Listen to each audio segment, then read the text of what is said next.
नमस्कार मैत्रिणींनो, रंजना किचनमध्ये तुमचं अगदी मनापासून स्वागत आहे. आज आपल्याला पाहिजे आहे पॉपलेट म्हणजे नॉनव्हेज थाळी.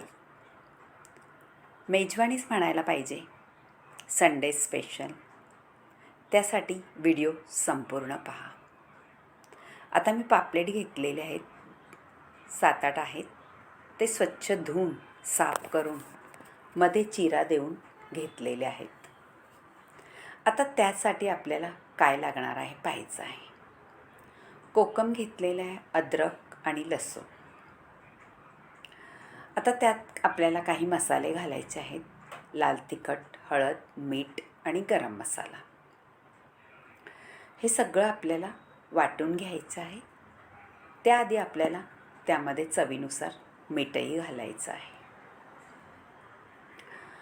अगदी बारीक वाटायचं नाही, थोडंसं अचकचरच वाटायचं आहे.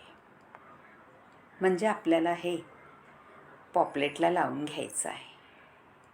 आपल्या पापलेटांना लसूण अद्रक वाटून घेतलेलं आहे. आता पॉपलेटला लावून ठेवायचं आहे. व्यवस्थित लावायचं आहे सगळीकडून, म्हणजे पापलेटांची चवही भारी येते आणि वशाटही लागत नाही. ताजे पापलेट आहेत, पांढरे शुभ्र.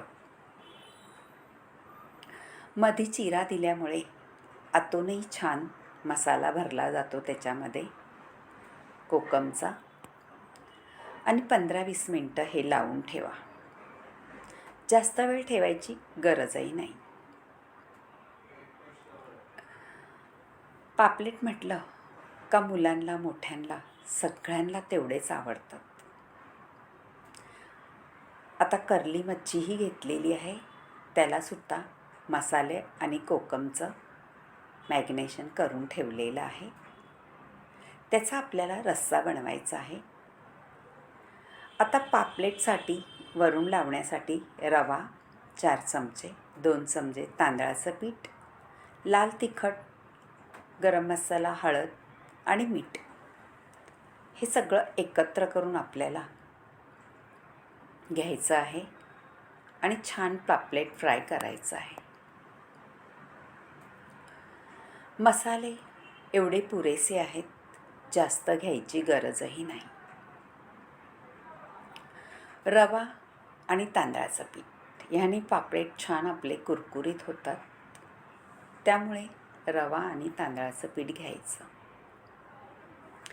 आता आपण मसाले सगळे एकत्र करून पॉपलेटला लावून घ्यायचं आहे. रवा आणि तांदळाचं पीठ सगळीकडून व्यवस्थित लावल्यानंतर तव्यावरती तळून घ्यायचे आहे. तळून म्हणजे जास्त डीप फ्राय करायचं नाही. तव्यावरती आपण खरपूस असं भाजून घ्यायचं आहे. वरून तेल सोडायचं आहे आणि मंद आचेवरती पापलेट ठेवायचे आहेत खरपूस व्हायला. पहा मैत्रिणींनो, तुम्हाला असं आवडेल तर रंजना किचनला लाईक करा, शेअर करा, कमेंट करायला विसरू नका आणि सबस्क्राईब करा. आता एका बाजूला आपण पापलेट छान खरपूस करून घेतोय, तोपर्यंत आपण कर्ली तुकडेसुद्धा त्याचा रस्सा करायचा आहे. 2 तवे ठेवलेले आहे पॉपलेटांसाठी, म्हणजे झटपट होणार आपले पॉपलेट तळून. आता मी पापलेट जोपर्यंत होत आहेत छान असे कुरकुरीत, हे पहा सुंदर दिसत आहेत. आणि आता आपल्याला रस्सा करायचा आहे कर्ली मच्छीचा. त्यासाठी काय घेतलेलं आहे, धणे, बडीशेप, बेडगी मिरची हे भिजत ठेवलेलं आहे 10-15 मिनटं किंवा अर्धा तास ठेवा, म्हणजे चांगले भिजले जातात. त्यासाठी ओलं खोबरे घेतलेलं आहे आणि आलंही घेतलेलं आहे.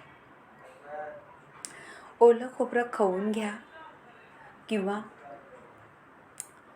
किसून घेतलं तरी चालेल आणि वाटण करून घ्यायचं आहे लसूण घालून. अगदी बारीक वाटायचं आहे आपल्याला, मोठं ठेवायचं नाही. जेवढं बारीक वाटाल तेवढा आपला रस्सा छान मिळून येतो मैत्रिणींनो. आता वाटण तर करून घेतलेलं आहे. मी एक कढई ठेवली आहे पितळेची. त्यामध्ये 2 चमचे तेल घातलेलं आहे आणि कढीपत्तासुद्धा घातलेला आहे फोडणीला. आता आपण जे वाटण करून घेतलेलं आहे ते घालून घ्यायचं आहे.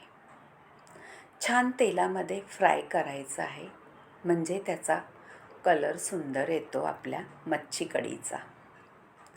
आपल्याला बनवायची आहे थाळी.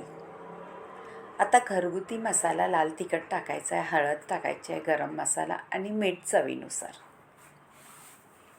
तेलामध्येच घालून घ्यायचं आहे, म्हणजे मसाले परतले जातात. मैत्रिणींनो, रस्सा बनवायचा आहे आपल्याला कर्ली मच्छीचा. थाळी, नॉनव्हेज थाळी तुम्ही कधी केली का? नसली केली तर ह्या पद्धतीत नक्की करून पहा. त्यासोबत खायला करणार आहे तांदळाची भाकरी आणि इंद्रायणी तांदळाचा भात. आहा हा, खरंच खूप छान मेजवानी आहे संडे स्पेशलची. आता मसाला परतून झाल्यानंतर ओलं खोबरंही आपण वाटून घेतलेलं आहे छान, ते सुद्धा परतून घ्यायचं आहे. आणि ओलं खोबरं तेल सुटस तोपर्यंत परतायचं आहे मैत्रिणींनो, म्हणजे आपल्या ग्रेव्हीला छान चव येते आणि मच्छी कढी भारीच बनते. आता चवीनुसार मीठ घालू आणि थोडंसं पाणी घालू, मिक्सर विसळून. आता ह्या ग्रेव्हीला छान कढ यायला पाहिजे, म्हणजे दणदणा उकळी यायला पाहिजे. म्हणजे आपलं खोबरं आणि मसाले घातलेले आहे. झाकण ठेवून घ्यायचं आहे, म्हणजे पटकन उकळी येते. हे पहा, मसाले आपले तेल सुटलेलं आहे, चांगली उकळी तर आलेलीच आहे.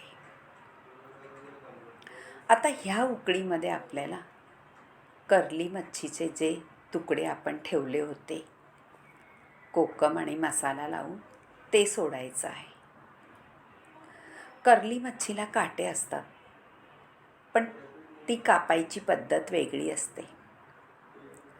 ती कोळणी लोक किंवा आपण जिथून घेतो मच्छी, ती क्रॉस असे कापून देतात, म्हणजे काटे काढायला सोपे जाते.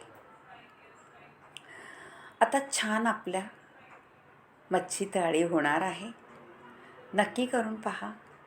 आता आपण तुकडे घातलेले आहेत मच्छीचे, त्याला उकळी येऊन द्यायची आहे, म्हणजे कर्ली मच्छीचा रसकस सगळ्या आपल्या ग्रेव्हीमध्ये उतरला जातो. आता ग्रेव्हीनी तेलही सोडलेलं आहे. पहा, आपली मच्छी कढी तयार झालेली आहे. भाकरीसोबत खा, चपातीसोबत खा, भातासोबत खा, अगदी मस्त तोंडाला चव देणारी रेसिपी होणार आहे.